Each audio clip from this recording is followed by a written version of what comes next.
Jæja, góða kvöldi gestir, verið velkomin í Mosfellsbæinn. Nú er að hefjast leikur Aftureldingar og Stjörnunnar í úrslitakeppni karla. Ólafur heiti ég, ætla að lýsa þessu leik með ykkur og með mér er Lúðvík Már Matthíasson, fyrirliði HK. Vertu velkomin Lúðvík. Já. Jæja, Stjarnan fór illa af stað og tapaði fyrirleiknum 0-3. Hverjum hefur búast við í kvöld? Já, Afturelding hefur verið svolítið upp og niður á tímabilinu, þannig að það er nú allt hægt í þessu, en ég held að Stjarnan svona sterkari tilbaka inn í þriðjum. Nú er að kynna til leiks fyrirliða og þjálfaraliðana. Lítið breytt Stjörnumegin í leikmannahóp og sama má segja Aftureldingu, en það eru fyrirliðabreytingar báðum megin. Matthew Gibson orðinn fyrirliði hjá Stjörnunni og Kjartan Fannar Gretarsson fyrirliði hjá Aftureldingu, en annað óbreytt. Dómarar í þessu leik eru Sævar Már Guðmundsson og Brynjar Júlíus Pétursson. Nú eru liðin að gera sig klár í leikinn.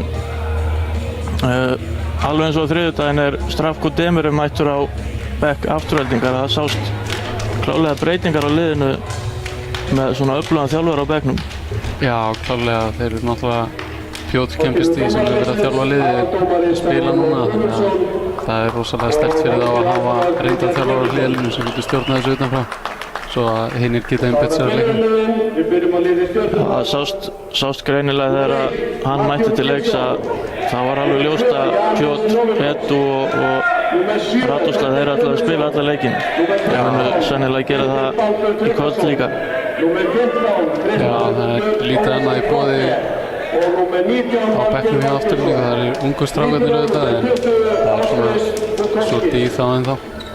Já, þetta er náttúrulega Afturelding hefur valdið gífurlegum vonbrigðum í vetur. Þeir hafa ekki getað mikið í deildinu, eru dottnir úr bikarnum. Þeir ætla greinilega að toppa á réttum tíma. Já, það væri alveg stórkostlegt að þeir getu loksins tekið sér saman og spila eins og lið. Þeir eru með mikla hæfileika og ættu að geta spila gott lag, en hafa ekki sýnt það sem þeir ættu að geta hingað til í völdinu. Nei, og Stjörnumenn hafa svo sem spilað þokkalega vel þrátt fyrir mikla breytingar, en þeir náðu sér ekki að stryka á þriðjudaginn og nú er ný leikur. Þeir verða að gíra sig upp. Eini maður sem gat eitthvað að vita var Valgeir Valgeirsson. Hann var ekki parsáttur með sína menn á þriðjudaginn, þannig að við eigum vona að þeir komi sterkari til leiks í kvöld. Já, það má þetta lítið fara óskeiðis hjá Stjörnumennum með mjög þunnan hóp núna og í rauninni bara einn varamann. Þannig að þessi menn sem hérna verður bara að gera sér vel að standa sig og þetta sé mjög kemur. Já, einmitt. Nú er leikurinn alveg að hefjast að þetta er umspil sæti í undanúrslitum og liðin þurfa að vinna 2 leiki til að tryggja sig áfram, mæta þá deildarmeisturum KA. Stjörnumenn hefja hérna leik. Það er Matthew Gibson í aukjöf. Hann gefur upp fínasta móttaka í Ólafi og Ingo laumar þessu beint í gólf. Þeir byrja vel, Aftureldingamenn. Nú ert þú auðspilari sjálfur. Þetta er að fá móttökuna svona framalega. Þetta er góður tími til þess að lauma honum framhjá. Já, þetta var mjög snyrtilega gert. Kanturinn vill oftast fara með miðjumannum, þannig að þetta pláss fyrir aftan er alveg galopið og hún er að hitta það. Þarna eru Stjörnumenn í sókn. Afturelding verð þetta og Pjótr. Fínasta vörn hérna hjá Ástríðs. Og Stjörnumenn þurfa að setja lausan bolta yfir. Þá kemur Radoslav, hann neglir þessu beint í gólf. Hann var heitur í fyrirleiknum. Hann ætla greinilega að vera jafn heitur í kvöld. Já, ég held að Ingo vilji nota mjög mikið og sérstaklega þegar hann er með svona mikla ógn á miðjunni, þá fær hann einn blokkara á móti sér og þá skilur hann flest öllum boltum. Ingo er klókur uppspilari, fínasta aukju hérna hjá honum. Þeir missa þetta yfir og þar er Pjótr mættur. 3-0, þetta er ekki byrjun sem Stjarnan hefði óskað sér. Afturelding að gefa virkilega í þarna. Ingólfur ennþá í aukjöf. Fín móttaka hjá Valla og hann fær sóknina. Þeir loka þetta Aftureldingarmenn. Sævar dæmir þarna mók á Ástris. Þetta ekki auðveldasta hávörðin til að komast framhjá. Nei, klárlega ekki. Fannar að loka vel og ef hann kemst út þá er hann mjög hátt uppi. Þetta var svona ansi bitlaust hjá Stjörnunni. Já, góð uppgjör þarna í Ingo. Valgeir ræður ekki við þetta. 5-0. Þá er Stjörnumenn líklegir til að taka sér fyrsta riðli. Sjáum hvað þeir gera. Egill Þóri Arnarsson stjórnaði með bekknum, hann tekur ekki leikli núna. Ingo heldur áfram í uppgjöf. Heldur áfram að setja þetta á Valgeir. Benedikt sækir. Ágætis sókn hjá honum. Afturhelding þarf að setja lausan yfir. Og hvað gera Stjörnumenn? Benedikt, hann slæðir þetta út. Engin snerting. Hann náði sér ekki á strik í fyrirleiknum. Sló mikið af boltum út. Og hann er ekki að byrja nægilega vel í kvöld. Það er nóg eftir hins vegar. Stjörnumenn taka núna leikli. Egill Þóri komið nóg. Sjáum hvort við heyrum eitthvað hvað liðin hafa að segja.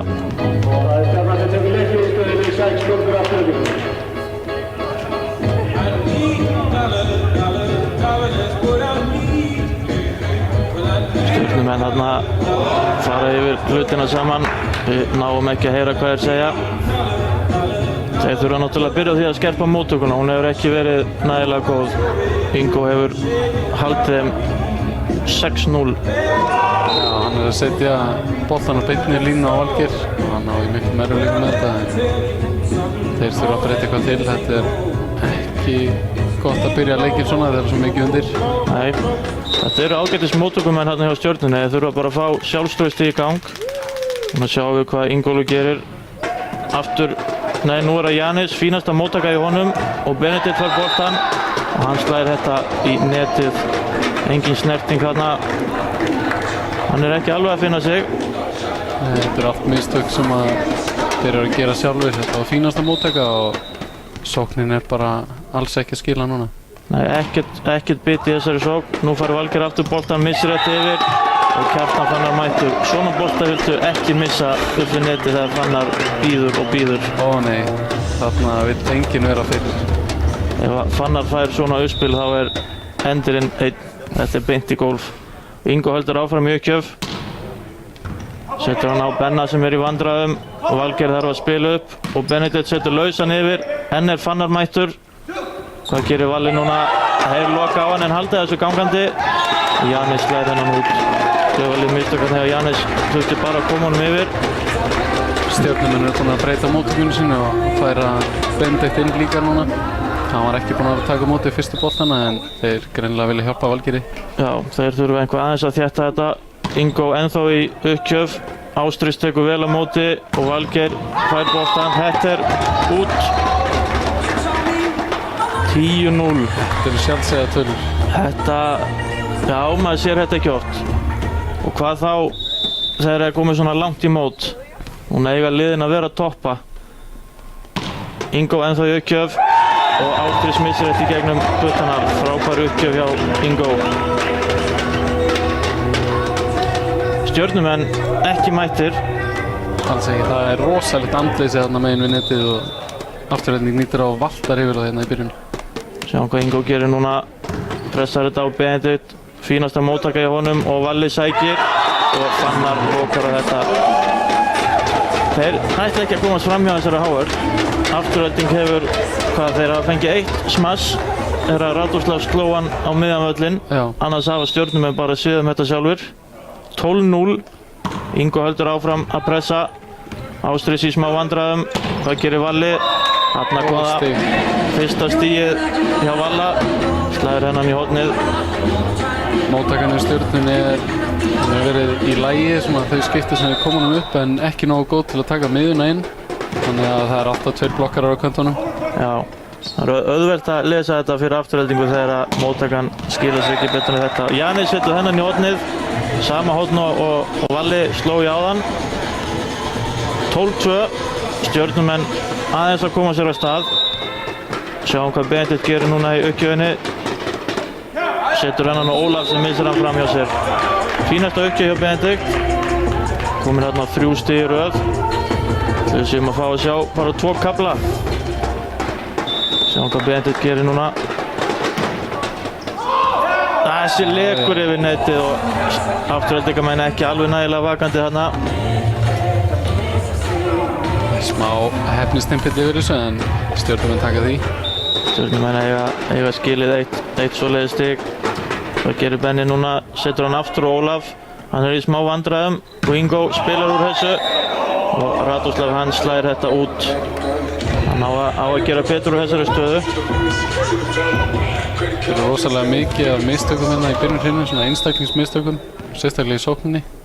Verða að fara að stilla miðið betur. Já, Ólafur tekur hérna vel á móti, aftur fær Radoslav boltann. Þennan slær hann mjög bratt inn. Það var góður vinkill.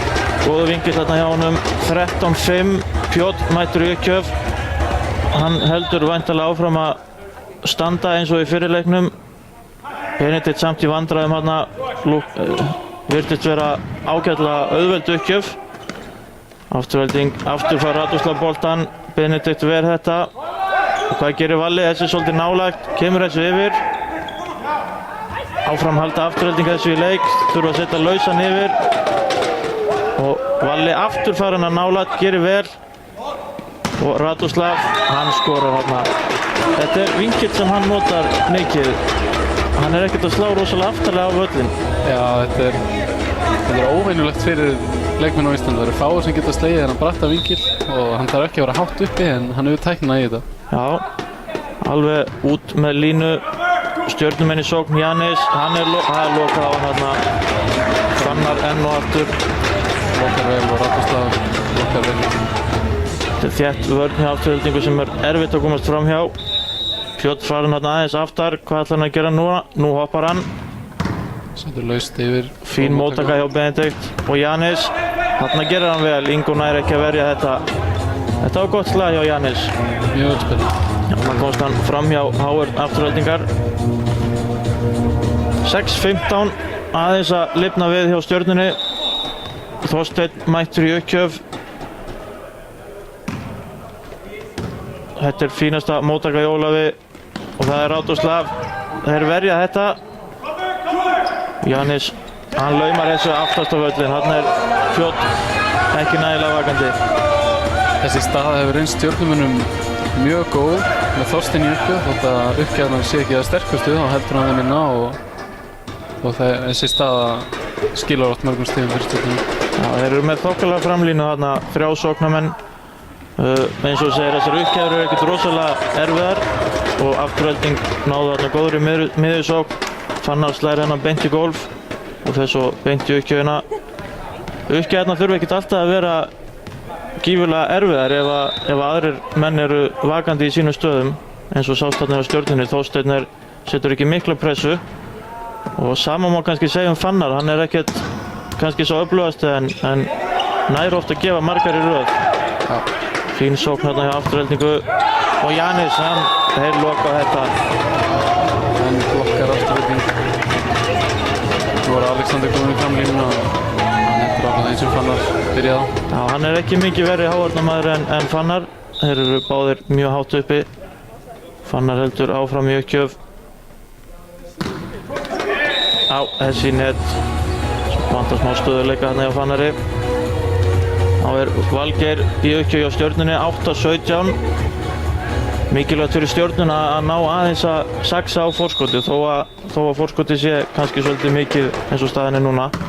Þeir þurfa að halda áfram að vinna niður muninn. Fínasta móttaka hérna og Alexander mættur. Þetta er munurinn á liðunum núna, Afturelding fyrir að fá inn miðjuna. Búin að skora 2 snögg stig í röð og þetta er móttökun að þakka og þá getur Ingo gert það sem hann vill. Já, óhrættur við að nota miðjuna þegar hann fær góða bolta fram. Sem er náttúrulega mjög gott því að hann er með frábæra sóknarmenn í öllum stöðum. Þannig að það er að gera að dreifa álaginu. Og Radoslav með góða uppgjöf, flott móttaka á Benedikt og Kristoffer sópar þessu út. Þannig reyndu Stjörnumenn að nota miðjusóknina, gekk ekki. Kristoffer grýtti þessu út af. Radoslav aftur í uppgjöf. Hann heldur áfram að hoppa.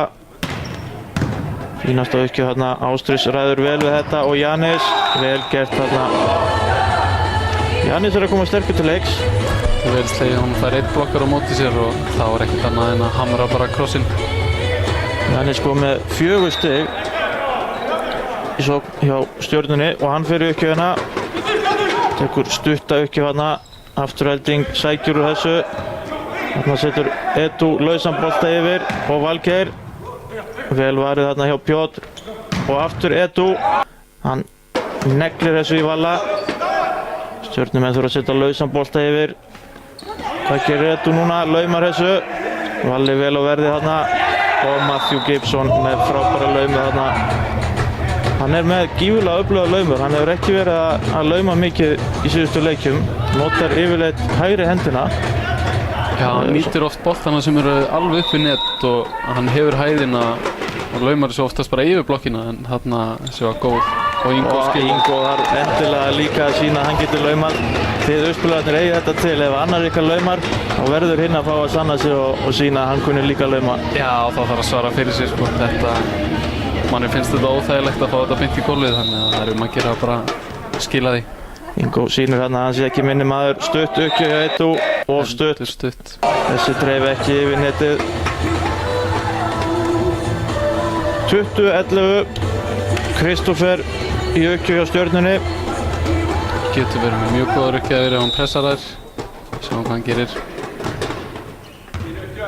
Fínast uppgjöf. Uppgjöf þarna, afturheldingi smá veseni og Pjótr hann slær rétt út. Ætlaði að setja hann þarna aftarlega í hornið. Það er einmitt það sem Stjarnan þarf að pressa aðeins og vonast til þess að afturhelding gerir mistök og hleypið inn í leikinn. Kristoffer enn í uppgjöf hjá Stjörnunni. Edu setur hennar svolítið nálægt neti, Ingo gerir vel hérna. Já, þeir halda þessu leik. Benedikt kemur þessum bolta yfir, frábærlega gert. Og Pjótr slær þetta. Og þá er það Radoslav, hann þarf að setja lausan bolta yfir. Stjarnan sækir og Benedikt, hann laumar þessu vel. Frábær vörn hérna hjá Edu. Og Pjótr, þessir út. Önnur mistök. Aftur slær Pjótr beint út. Þarna var góð skorpa hjá báðum liðum. Fínasti varnarleikur í afturheldingu. Stjarnan bjargaði þarna bolta á ótrúlegan hátt. Aftur er Kristoffer í uppgjöf. Góð uppgjöf. Ólafur hérna í smá vandræðum og það er Radoslav úr afturlínu. Þessi er inn. Já, þessi er beint á línuna. Það er mikilvægur afturinn að gera 3 mistök í röð. Þá er mikilvægt að fá stíð og losa þetta. Já, afturhelding vill ekki hleypa Stjörnunni mikið nær. Vilja helst bara ekki að þeir komist í gang. Já, það er einmitt ekki bara að klára þessar hrinnu, þetta er halda andlega yfir forskjöldunni. Já, þeir hafa ekki náð að spila heila leiki á fullum krafti í vetur. Ekki fyrir en í síðasta leik. Það er spurning hvað er gera núna í kvöld. Frábær sókn hérna hjá Pjótr. Jannis ræður ekki við þetta. 22-13. Þetta er að sigla í höfn hjá afturheldingu. Alexander í uppgjöf. Setur hennan á Benedikt sem gerir vel og hann fær sóknina. Þeir verja þetta ekki. Edu ekki alveg nægilega vel vakandi þarna. Fínasta snerting í hávörninni en Edu næri ekki að skila inn á völlinn. Nei. Þá er að Matthew Gibson mættur í uppgjöf á Stjörnunni. Ekki sá maður svo vilt hafa í uppgjöf. Gífurlega öflugar uppgjafir í honum. Nema núna. Það er ekki mjög gott að fá Rose greinilega. Setur hann beint út. Þá er Ingo mættur í uppgjöf. Hann olli Stjörnumönnum miklum usla í byrjun. Já, klára 10-0. 10-0, sjáum hvort hann á að klára þessa hrinu fyrir afturheldingu.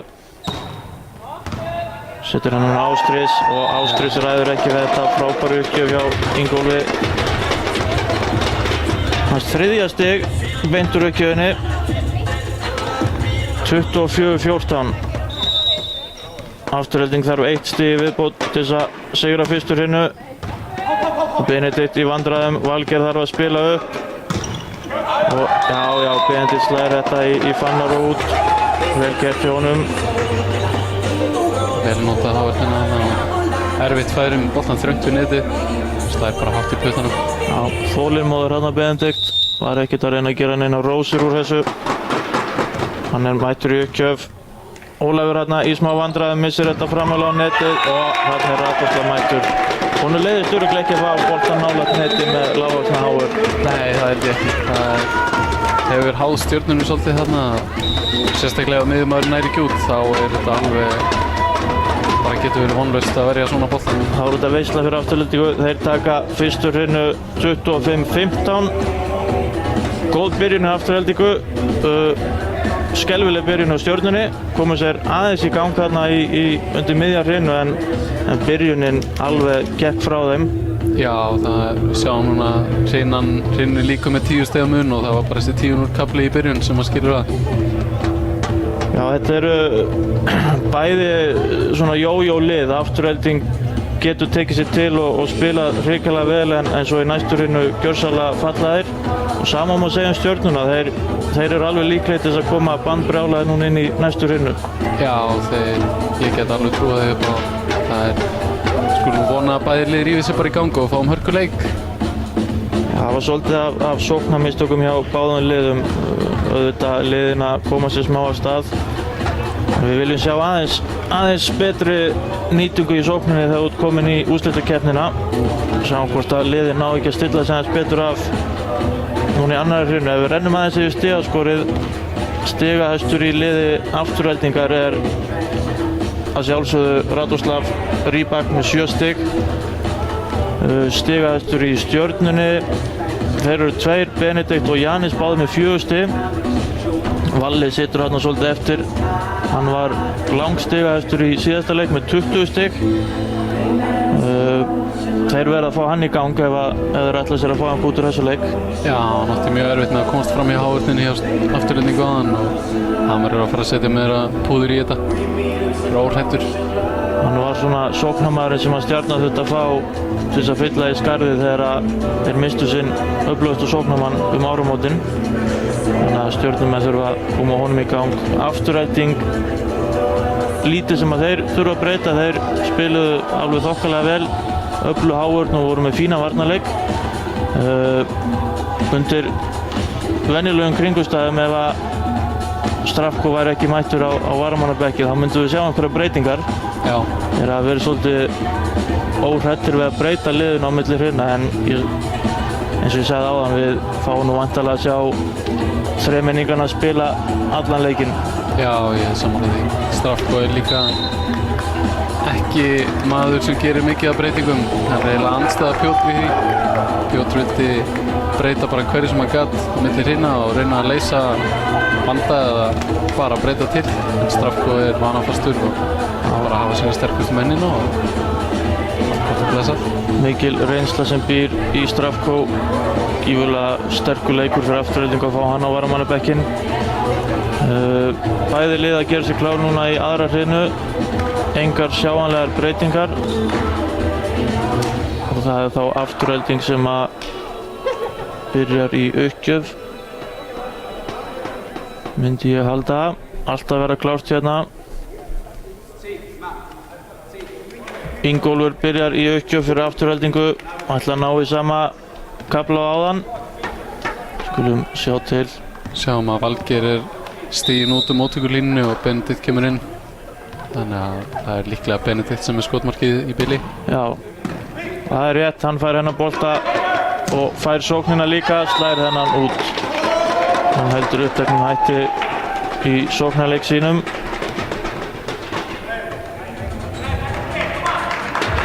Ingólfur enn í uppgjöf, setur hennan sennilega aftur á Benedikt. Já, hann gerir betur þarna og fær sóknarboltan aftur. Þetta verður Ólafur, flott vörn. Afturelding nær ekki að byggja úr sókn úr þessu. Missa þarna boltan upp fyrir neti Stjörnumenn og Rybak. Þetta er varið.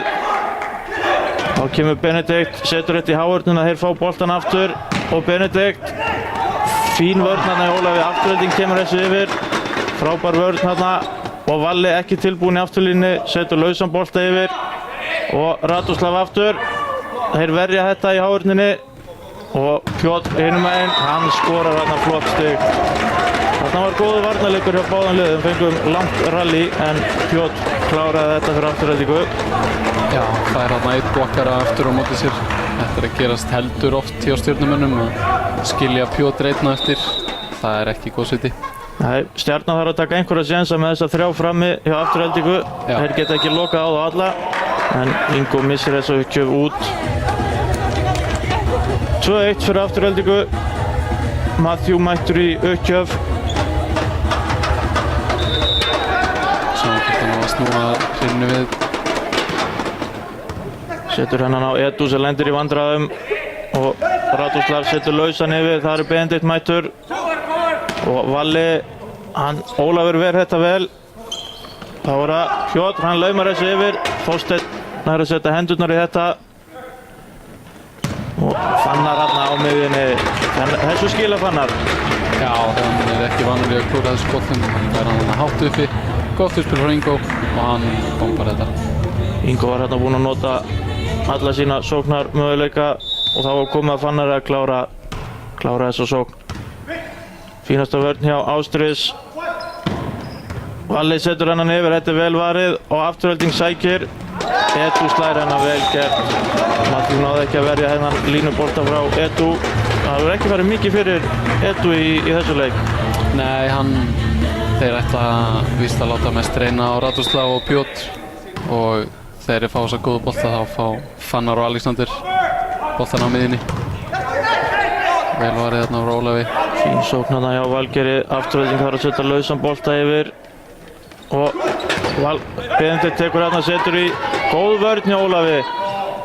Afturelding þarf að setja lausan bolta yfir og Valger fyrir Stjörnuna, vel varið þarna. En kemur léttur bolti yfir. Smá vandræði þarna í varnarleik Stjörnunar. Stuttur bolti fyrir Valger. Afturelding nær ekki að koma þessu yfir. Þeir eru að verja vel Aftureldingamenn, staðsetja sig vel á móti sóknarmönnum Stjörnunar og vera að ná að setja flesta bolta vel upp í loft. Já, þetta eru fínustu varnir og þeir þurfa bara að vera aðeins heppnari með þessa aðra snertingu. Þeir eru ekki ná að slá á móti. Þeir þurfa að setja létta bolta í hvert næsta skipt sem þeir verja hann. Já, og Benedikt með góða uppgjöf þarna setur Pjótr í smá vandræði og Radoslav slær þetta í hávörnina. Fær Edu boltan. Edu sækir þarna, vel gert hjá honum, setur þennan alveg í hornið. Þarf ekki að vera fast. Nei, þú verður þetta ekki þarna í horninu. Það er nokkuð ljóst. Fannar mættur í uppgjöf fyrir Aftureldingu. 5-2. Ágætis byrjun hjá Aftureldingu. Benedikt tekur vel á móti þessu og Janis, þeir loka þetta fram yfir net. Það er Radoslav sem að lokar á þessa sókn. Þeir eru enn í vandræðum að hafa komast fram hjá Aftureldingar. Já, þeir eru að loka vel á þá. Kemst ekkert í gegn. Sjáum hvað Fannar gerir núna í uppgjöfinni.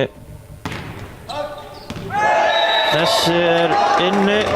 Benedikt lætur þennan fara. Tók sénsinn að þessi datt niður á línuna. Það var frábær uppgjöf.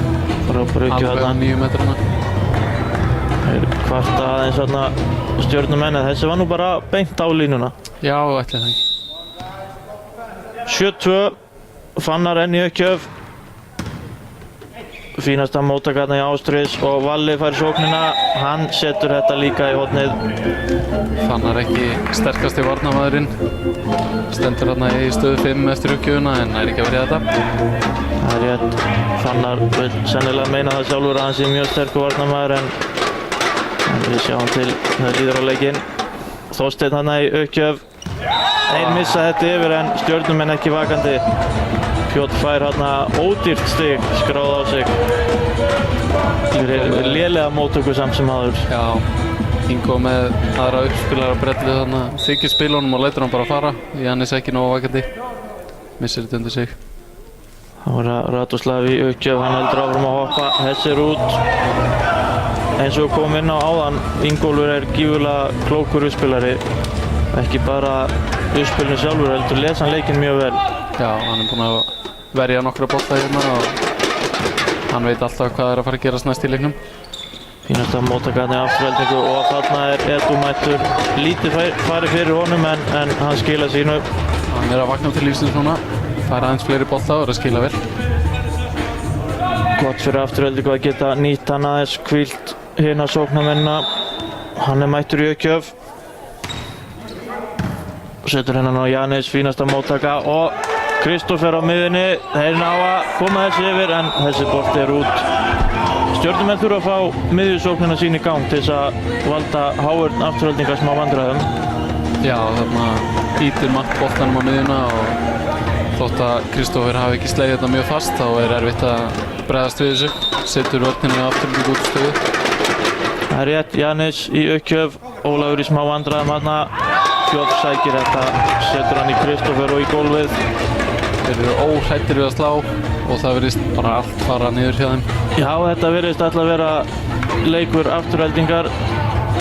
Heppnin virðist vera með þeim í þessum boltum. Alexander mættur í aukjöf. Setur hann þarna á Janis sem setur hann svolítið framalega.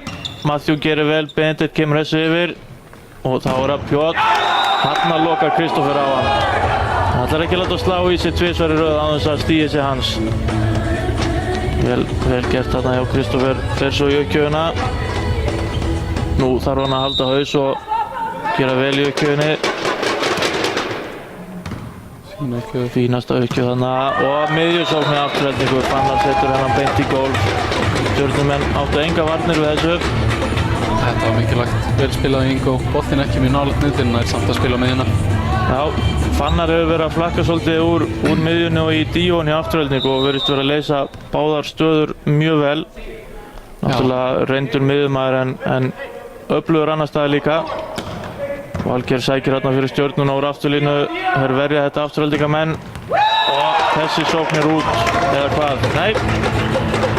Það er snerting í hávörninni, vel gert þarna hjá Radoslav og það er leikli hjá Stjörnunni.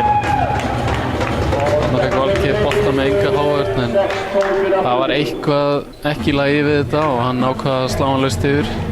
Já, sennilega ekki verið klár þarna eða boltinn og vinnalega en 12-6 fyrir Aftureldingu og enn eru Stjörnumenn í vandræðum. Þeir fara að vera með síðasta séns í þessu leik. Eins og við sögum, 2 sigrar fyrir Aftureldingu og Stjarnan úr leik. Það er ekki eitthvað sem þeir vilja. Nei, Stjarnan náttúrulega, ef þeir tapa þessum leik þá eru þeir út og Afturelding eru í ham núna þannig að það þarf eitthvað mikið að gerast þegar það ætla að breyta þessum leik. Já, Afturelding í ham, það er kannski ekki liðið sem þú vilt mæta.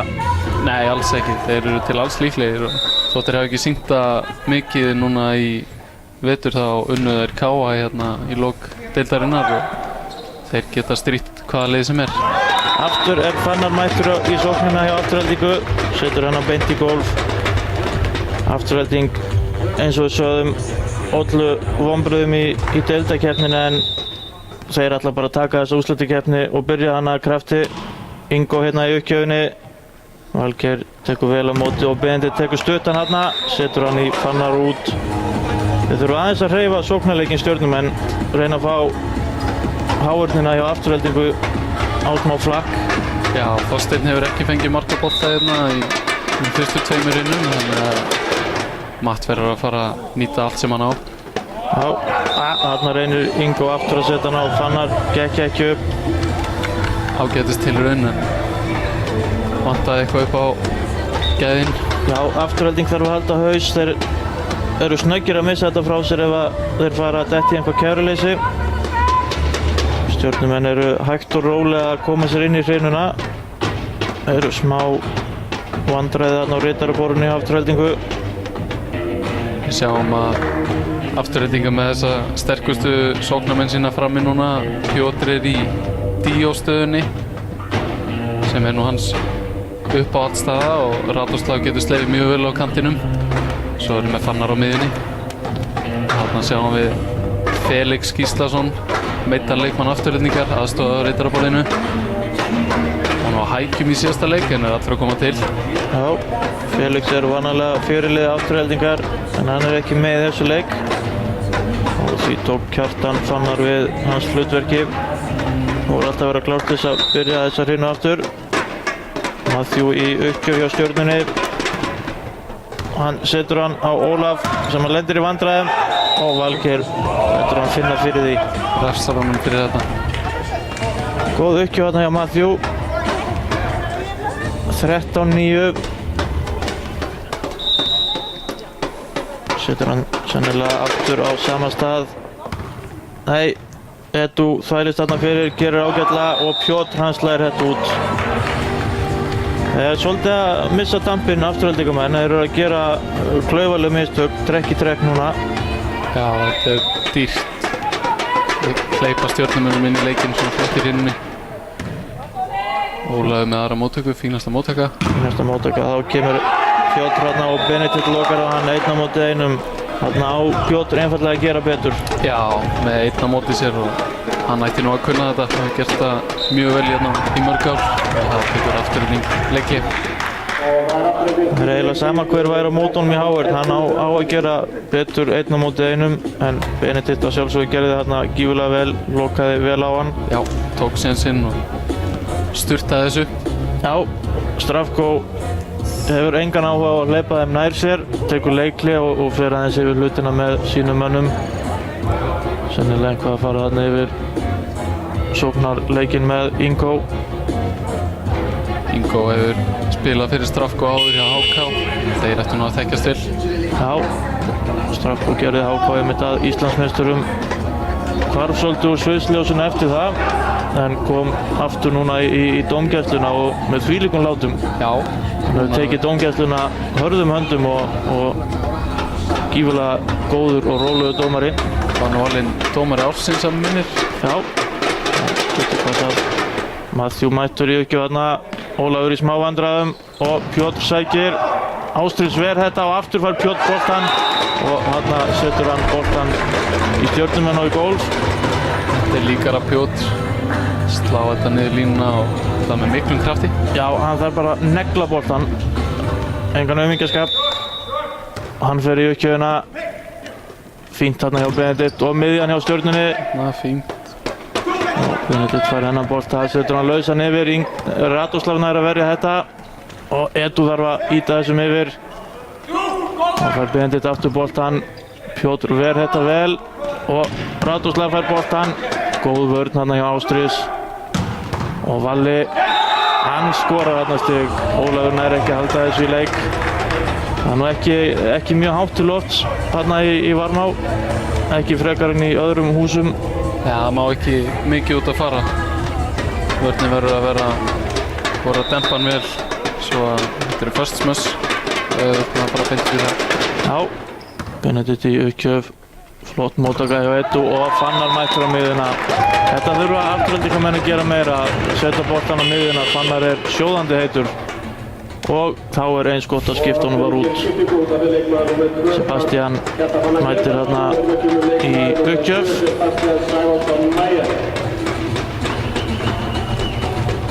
Fannar kannski ekki sá stöðuðast í uppgjöfunum. Ef hann nær sér í gang er hann gífurlega öflugur en óstöðugur.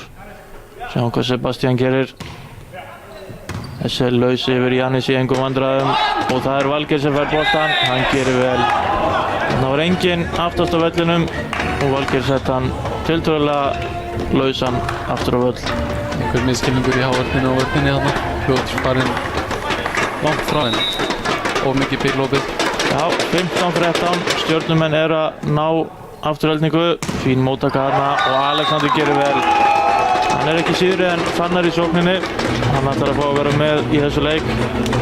Þetta var mjög hratt spil í afturhaldningu og Stjarnan var þarna en þeir voru bara ekki mættir upp. Þannig að þá erum að gera slá bara hratt og fast og nýta sig á hornina. Þá fáum við hopp uppgjöf frá Radoslav.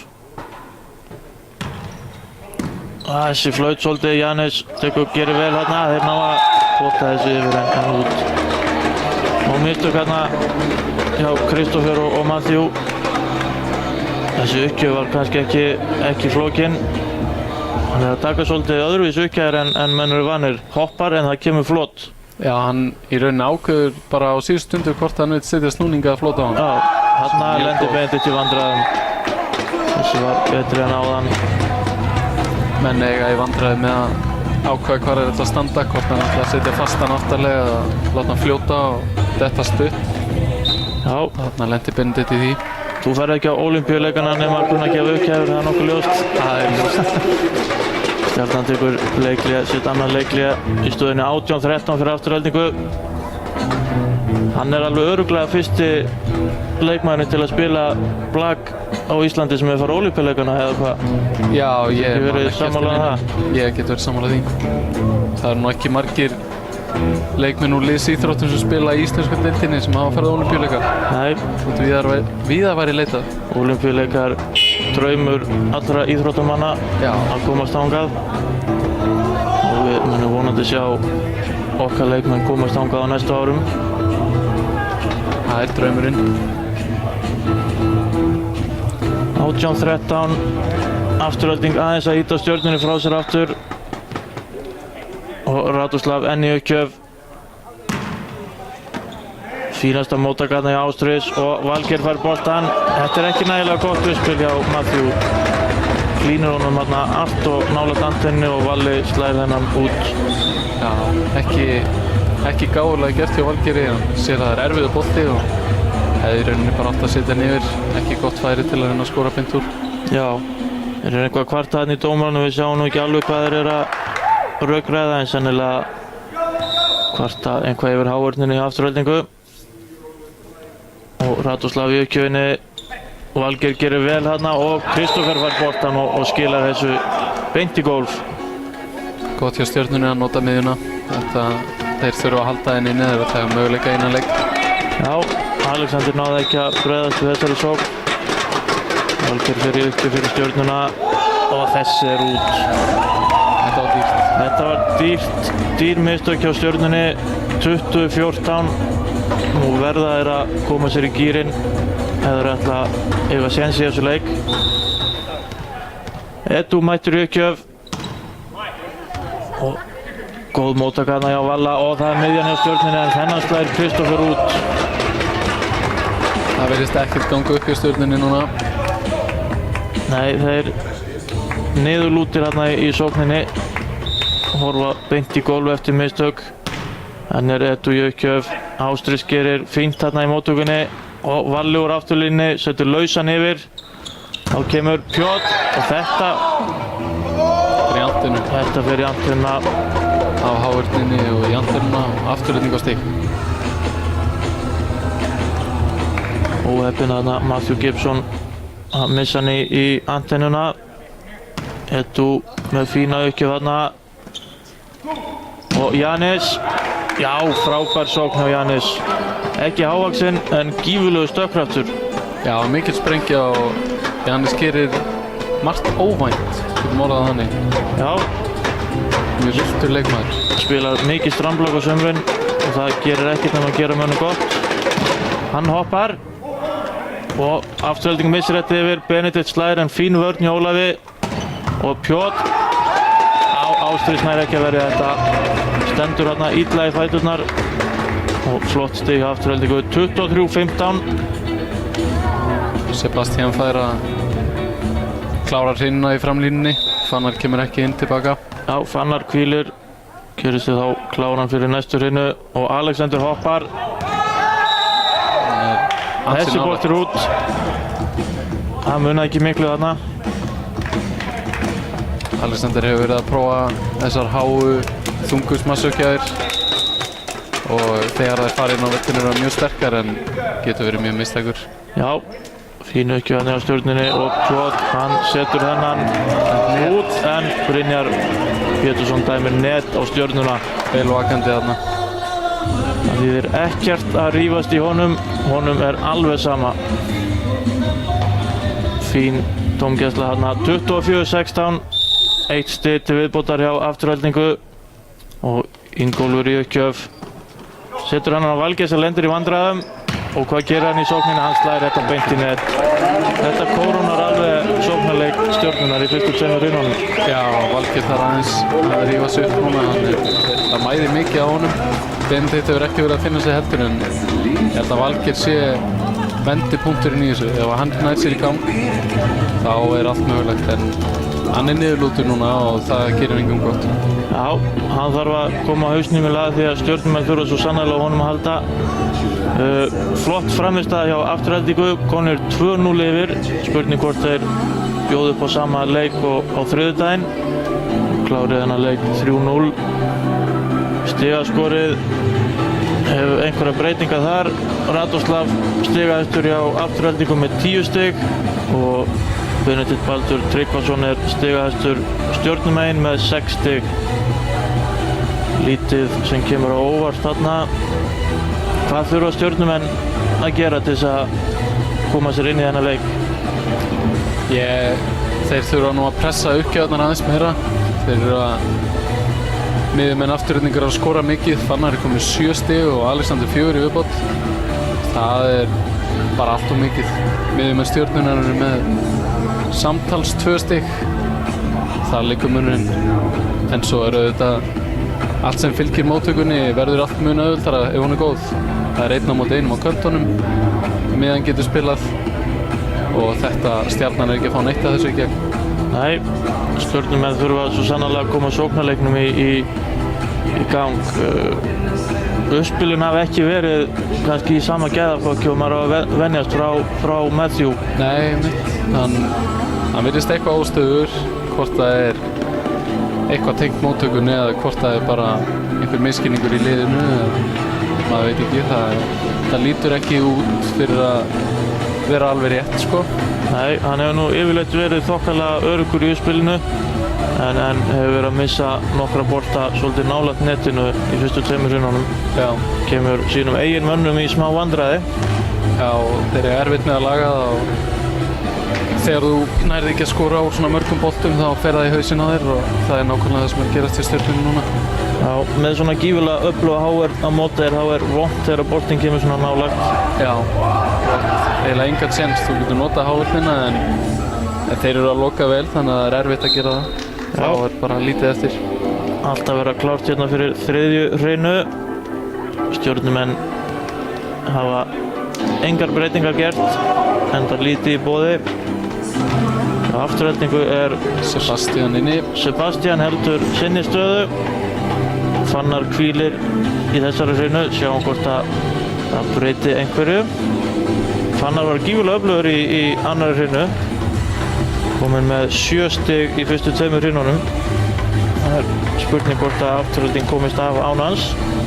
Og nú er að gera fyrir Stjörnuna að spila mikið á miðjuna. Sebastian byrjar þarna í stöðu 4, þannig að hann spilar alla framlínuna núna og þá er að gera fyrir Matthew að prófa að spila á miðjuna og ögrónum aðeins.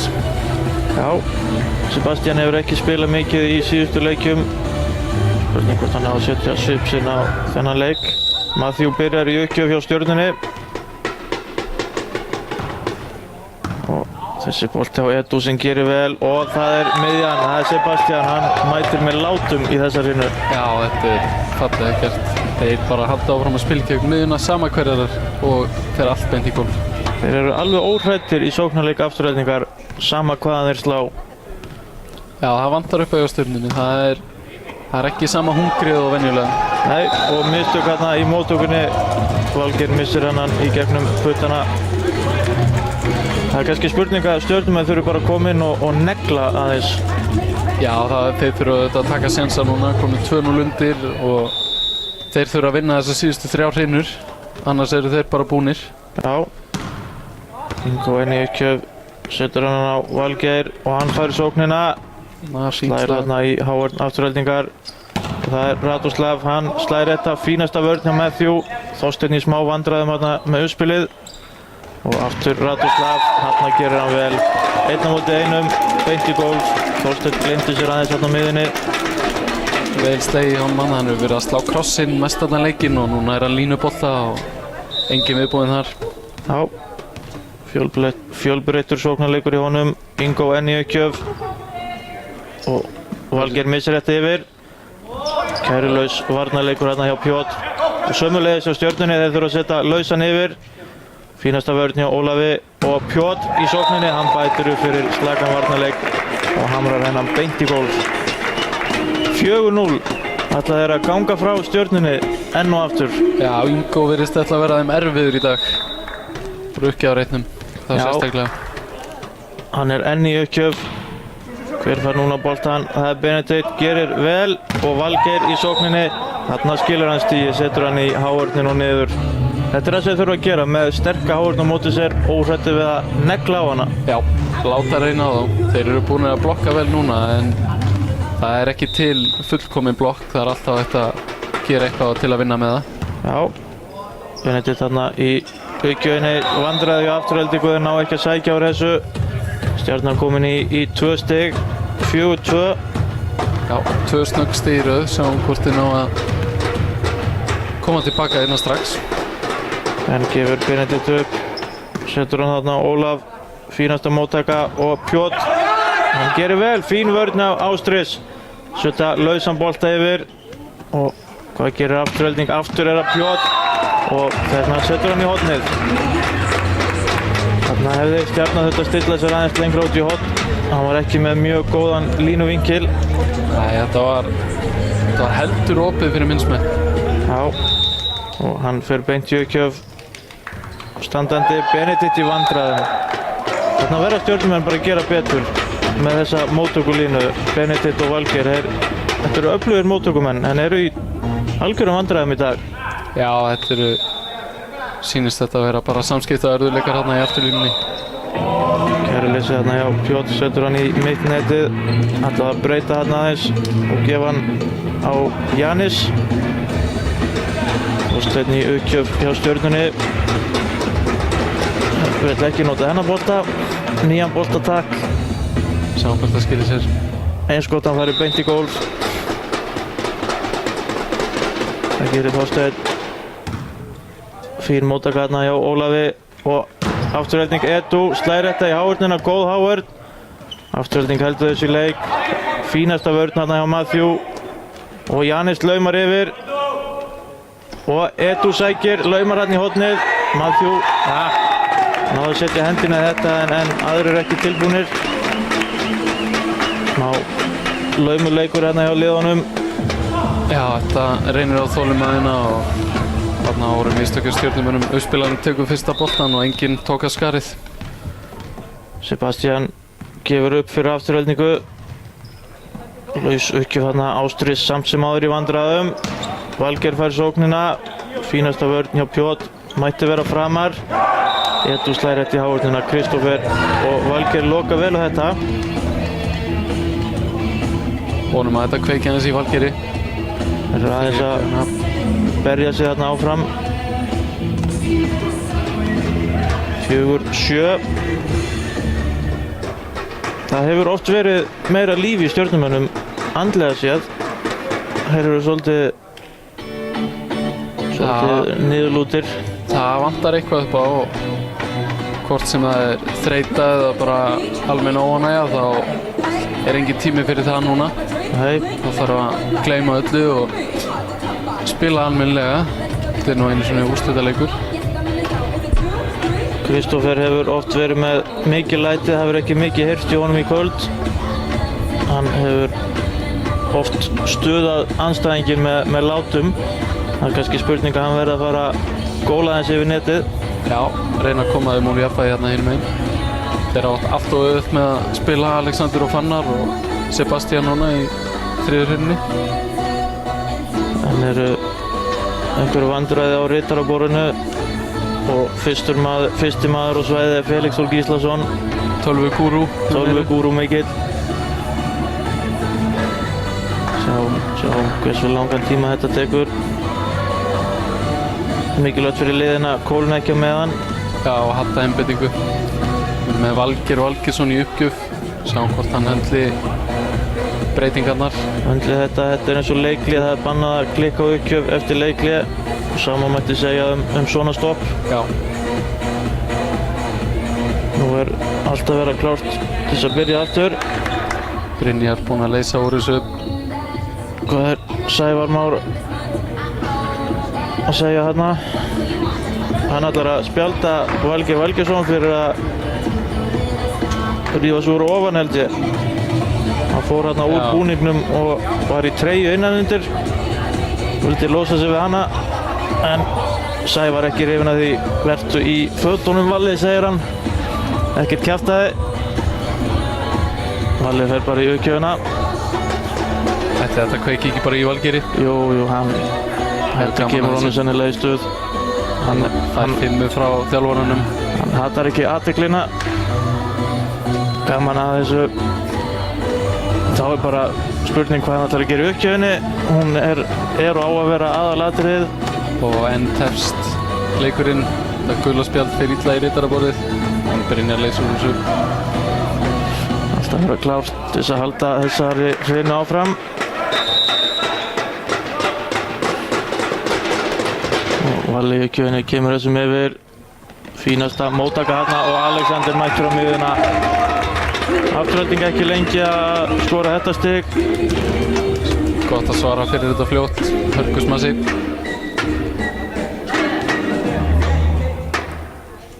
Skiptum bolta hérna aftur.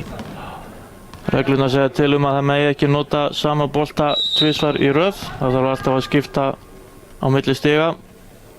Radoslav mættur í uppgjöf í afturhaldingu, heldur áfram að hoppa. Þarna er snúningsuppgjöf hjá honum, beint í gólf. Stjörnumenn héldu að þessi væri út. Það var vel gert að skipta, búinn að vera að setja flot. Setur hann fasta niður línuna og smeltheitir hann. Já. 9-4 fyrir afturhaldingu. Og hann fer aftur í floti. Fer í floti núna, Benedikt í smá vandræðum og Janis í sókninni. Þeir loka þetta. Fínasta undirdekkun hjá Stjörnunni, smá miskilningur hérna. Og afturhalding Alexander á miðjunni. Þeir halda þessu í leik. Og hvað gerir Benedikt úr afturlínu? Fínasta sókn hérna. Og Edu, hann setur þetta í Matthew og út. Góð sókn hérna hjá Edu, þolinmóður, ekkert að flýta sér. Þannig sá við fyrstu afturlínu sókna frá Benedikt. Gekk ágætlega en afturhalding varðist vel. En heldur Radoslav áfram í uppgjöfinni. Og núna flott, þessir aftalega Valgeir í smá vandræðum. Og Benedikt sækir úr afturlínu, beint í netið. Erfiður bolti og dýrt að gera mistök þarna. Það verður bara að koma þessu yfir, halda þessu leik. Já, 11-4 fyrir afturhaldingu. Stjörnumenn á síðasta séns. Radoslav heldur áfram í uppgjöf. Og aftur breytir hann. Fínasta vörn þarna hjá Valgeiri og miðjusókn hjá Stjörnunni. Ólafur með flotta vörn. Og Radoslav úr afturlínu og hann stígur á línuna. Sævar Már sá þetta vel. Það er ekki leyfilegt að stíga á sóknarlínuna úr afturlínu ef þú ætlar að slá boltan fyrir ofan strenginn. Janis í uppgjöf hjá Stjörnunni. Góð uppgjöf þarna. Og það er Radoslav aftur úr afturlínu og þennan bolta slæðir hann út. Sá nú ekki langt út. Stjörnumenn er ekki alveg nógu vel stiltir í vörninni en heppnin að hann fari beint út þarna. Já, Valgeir hérna eitthvað aðeins að fara yfir varnarleikinn sinn. Egil segir honum hvað hann er að standa á. Janis í uppgjöf. Góð uppgjöf þarna. Og Alexander á miðjunni í afturhaldingu. Frábær sókn þarna. Mjög vel spilað hjá Ingo og Alex. Kallar hann breytir í miðjuspili. Það er hann fyrir aftan auðspilar en ekki fyrir framann. Engin blokk. 12-6. Edu í uppgjöf. Fínasta móttaka hjá Ástriðis og Kristoffer laumar þessum yfir og hann er í vandræðum. Radoslav, fín sókn hérna hjá Kristofferi. Það er ekki mikill kraftur í miðjursóknum við Stjörnunni en það eru engan sigur að skila stigum. Þeir þurfa bara að halda áfram að prófa þetta. Já, hreyfigetan var ekki mikil hérna hjá afturhaldingu. Hefði átt að gera miklu betur. Kristoffer í uppgjöfinni. Góð uppgjöf. Góð uppgjöf hérna Edu í smá vandræðum og Radoslav úr afturlínu. Hennan slæðir hann út. Leitar eftir snertingu en Sævar ekki sammála. Honum er alveg sama þó hann hefur ólípileikunum. Hann slóð þennan bolta bara út. Kristoffer enn í uppgjöf. Fín móttaka hérna hjá Edu og Alexander með sleggju á miðjunni. Hennan bolta verður ekki. Glæsileg sókn hérna í afturhaldingu. Spilaði fyrir aftan, breyta hans til og háa vörnin í tómutjóni. Ingólfur er klókur þarna, hann sér hverjir eru í hávörn hjá Stjörnunni og hans besta leið miðjusóknin. Fínasta móttaka þarna, Benedikt sækir. Þetta var nú... Piotr gerði eitthvað furðulegt þarna. Stóð þarna bara í hávörninni, fekk boltan ís og yfir sig. Benedikt skorar þarna ódýrt stig en engu séu vel gert. 13-9 fyrir Aftureldingu. Matthew í uppgjöf. Setur hann á Edu sem gerir vel og Piotr fær sóknina og hann hamrar hennan í gólfið. Þeir eru að setja boltan svolítið aftarlega í stöðu 6 hjá Stjörnunni þar sem að þeir eru ekki að verja mjög vel þar. Já, þeir vitast ekki alveg annarkvort hávörnin ekki nógu við lokuð eða ekki nógu hátt uppi. Ná að slá í dauðasvæði. Já, Ingólfur mættur í uppgjöf. Setur Jannis í smá vandræði en Matthew gerir vel þarna. Afturelding heldur þessu leik, setja lausan yfir. Og hvað gerir Stjarnan? Þorsteinn þarna á miðjunni. Sebastian sér við honum og Valgeir. Hann setur hennan í hávörn Aftureldingar. Og Radoslav, hann skorar stig þarna. Þetta er hans staður, Stjörnumenn mættir en þurftu aðeins meira. Munurinn á liðunum núna er að Afturelding er að slá á fullum krafti og skora úr hverju einasta smassi en Stjarnan fer með hálfum í hug í sóknarleikinn. Já, 15-9, Ingo enn í uppgjöf, flott móttaka hjá Stjörnunni og Valli gerir þarna vel, setur hann í Ingo út. Þetta var flottur sóknarleikur hjá Stjörnunni. Mjög vel gert, hann stýrir svo niður línuna. Benedikt gefur upp.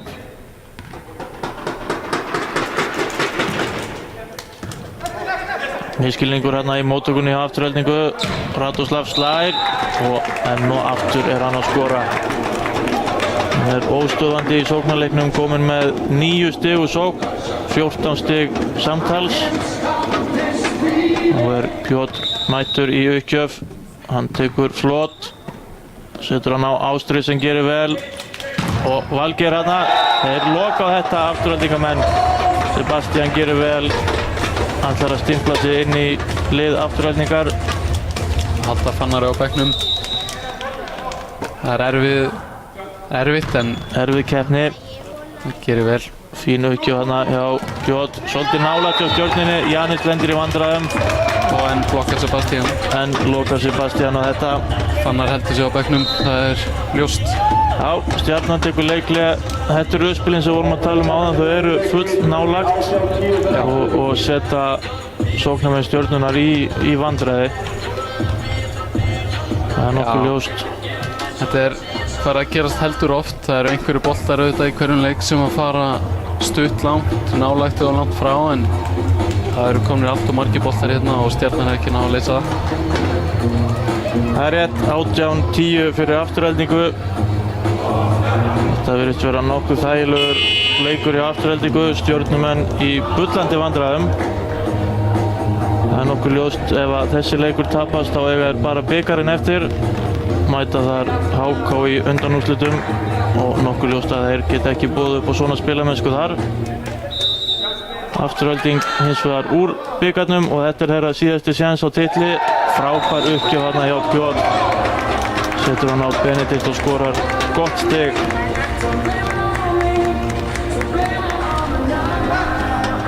Nei, miklu vandræðum með að því virðist auðveldar uppgjafir. Þarna Piotr setur meiri kraft í þetta núna. Já, og smellir þessum í hornið. Frábær uppgjaf. Aftur er hann að reyna að hitta á Benedikt. Það hefði engu máli skipt núna, þessi fór beint í hornið. Hvað gerir hann núna? Aftur. Hann hoppar. Nú er það Jannis sem lendir í vandræðum. Valgeir nær ekki að halda þessu leik. Sparkar hérna í stólana og það ætti sennilega bara að verðskulda annað spjald. Piotr er komið með 3 ása í röð og meðan Sævar starrar á Valgeir. Nei, Sævar ætlar að sleppa honum. Piotr heldur áfram í uppgjöf. Kemur 4. ásinn hérna. Nei, setur hennan í netið. Hefði Valgeir fengið annað spjald þarna þá hefði það verið stig fyrir Aftureldingu. Dýrt stig. Dýrt spaug. En Sævar lest leikinn hérna vel og sleppur honum bara. Þorsteinn með fína uppgjöf. Vandræði í móttökunni. Fljótur lendir hérna í vandræðum í móttöku Aftureldingar. Þeir ná ekki að búa til neitt úr þessu. Þetta er það sem Stjarnan þarf að gera. Þeir þurfa að seifa Aftureldingu. Pjótr er fínn ef hann fær boltan nálægt sér en orðinn heldur stífur. Já, Radoslav sækir hérna, Janis lokar vel á hann og Pjótr mættur í uppspilið, setur hann á Radoslav sem gerir vel. Og samvinna hérna hjá Aftureldingu. 22-12. Stemmingin liggur öll Aftureldinga megin. Afturelding í stöði, Stjarnan úr stöði. Eins og áður í leiknum. Sebastian mættur í uppgjöf. Hvað gerir hann? Janis smá vandræðum, fær sóknarboltann og slær hann í hávörnina. Góð vörn hjá Pjótr. Og Radoslav fær hennan bolta. Stjarnan heldur í sér leik. Valgeir gerir vel þarna. Og Edu, hann neglir þessum út. Ætlaði svolítið þröngan vinkil þarna. Já, hittir hvorki hávörn í gólf. Stjarnan var stíð. 22-13. Valgeir í uppgjöf hjá Stjörnunni. Setur hennan bolta út. Þetta er svolítið að fjara út hjá Stjörnunni. Afturelding stefnir allt í þægilegan sigur. 23-13. Stjarnan að taka leikli hérna til að reyna að laga stöðuna. Stjarnan með sitt annað leikli í hrunni. Á meðan að Stjarnan mjög bitlausir þá er Afturelding búin að spila mjög góðan leik, góða sóknarnýtingu, fína móttöku og Ingólfur búin að spila vel upp. Þannig að þetta eru skýrar línur hérna í leiknum. Já, sjáum það hérna varamannabekk Stjörnunar að þeir eru bara búin að gefast upp. Já, það lítur ekki út fyrir of mikið samheldni hérna. Nei, þetta er þungt fyrir þá að fara stuttuleiðina út úr úrslitakeppninni. Já. Alls ekki eitthvað sem að þeir hefðu viljað. Þeir verða þá bara að setja alla sína orku í bikarleikinn. Sjáum hvort hérna á að laga stöðuna hérna í lokin. Radoslav í uppgjöf hjá Aftureldingu, hann hoppar og fín móttaka hjá Valgeiri. Janis í sókninni. Pjótr hérna kominn hálfa leið norður en reynir að verja hennar bolta. Stig til Stjörnunar. Bjóst líklega við snertingu í hávörninni en gerði bara illt verra. Já, hann ætlaði að pika hennan upp. Janis í uppgjöf hjá Stjörnunni, hann hoppar. Ekki rétti tímapunkturinn til þess. Þessi uppgjöf langt út. Þetta var skelfileg uppgjöf hjá Janis. Stjörnunin að klúra einn annar uppgjöfn í röðu. Mega þetta alls ekki við því. Og þetta fjarar út hérna hægt og rólega. Já. Afturelding, þetta var kæruleysislega uppgjöf hjá Edu, setur hennan beint út. Svarar í sömu mynd. Þá var það Kristófer sem freistar þess að skora nokkur stiginn í lokin. Veit aðeins smá kefni. Fín uppgjöf. Já, Edu hann í smá vandræðum í móttökunni. Pjótr fær boltann, hann neglir þessu í hávörnina út og klárar leikinn fyrir Aftureldingu. 25-15, 3-0 sigur. Afturelding í undanúrslit. Stjarnan fer heim. Þetta voru góð úrslit hjá Aftureldingu, skelfileg úrslit fyrir Stjörnuna. Afturelding sýndi gott spil í dag, mjög stöðir sem er óvenjulegt fyrir þá og mjög mikið gleði efni fyrir þá og á sama tíma hræðilegt fyrir önnur liði í deildinni. Já, Afturelding mæti þá KA í undanúrslitum. HK Þróttur Nes. Stigaskori, stigahæstir í liði Aftureldingar voru Radoslav Rybak og Pjótr Kempisti með 15 stig hvor. Stigahæstir hjá Stjörnunni Benedikt Baldur Tryggvason og Valgeir Valgeirsson með 7 stig hvor. Við förum að segja þetta gott hérna, nóg af leikjum helgina, bæði í Mísunódel kvenna og öðrum deildum.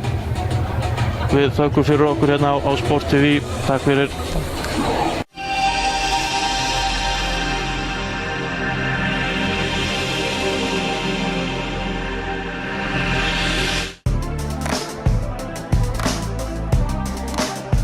Hafðu umsjón með öllu hvar sem þú ert með Regus appinu.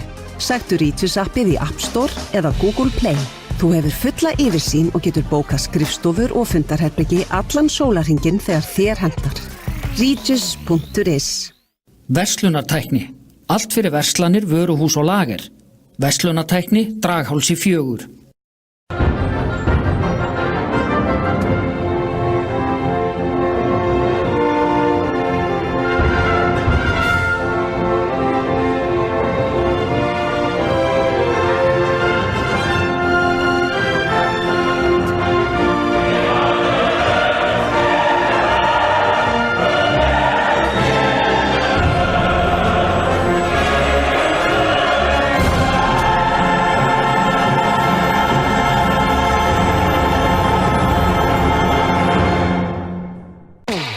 Someone in this room is going to be taken. It's a murder mystery party. Oh, this isn't! Guys, make sure you get a piece of this cheese. Those are not the guys that I hired. This is all real. Is this gun real? This is insane! You're gonna have to take the bullet out. A squeaky toy. For the pain. That's smart, huh? Game Night komin í Sambíói.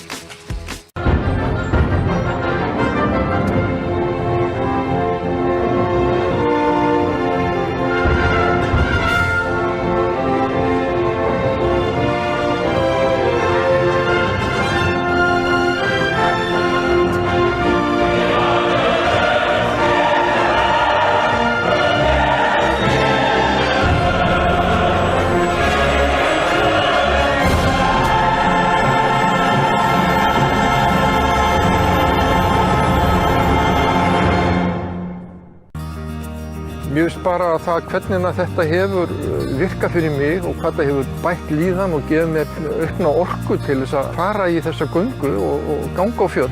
Daginn eftir þú finnur ekki fyrir neinu, sama hvað þau hefur verið að ganga á fjörðin hérna og upp á fjöll. Maður er aldrei með haspurð. Líka það hvað maður er fljótur að jafna sér eftir átök.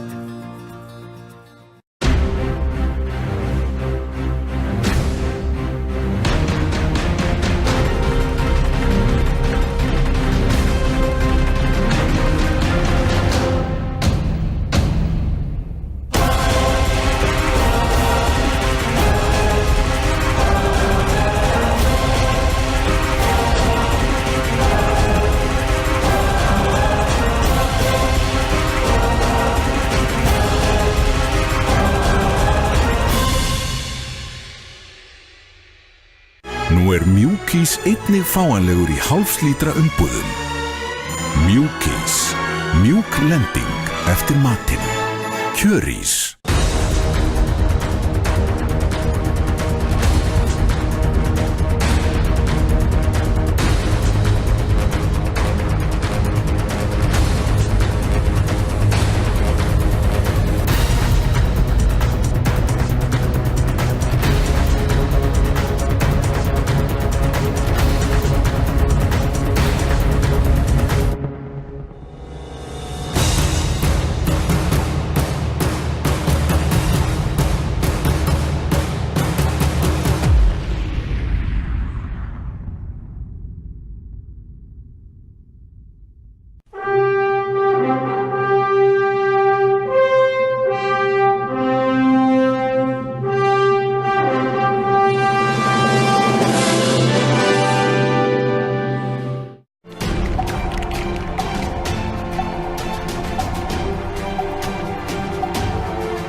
son, it is your time. Confrontation ain't nothing new to me. The Black Panther lives.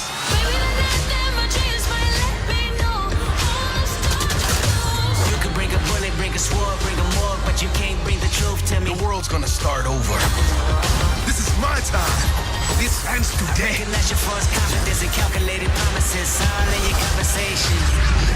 Black Panther, komin í bíó.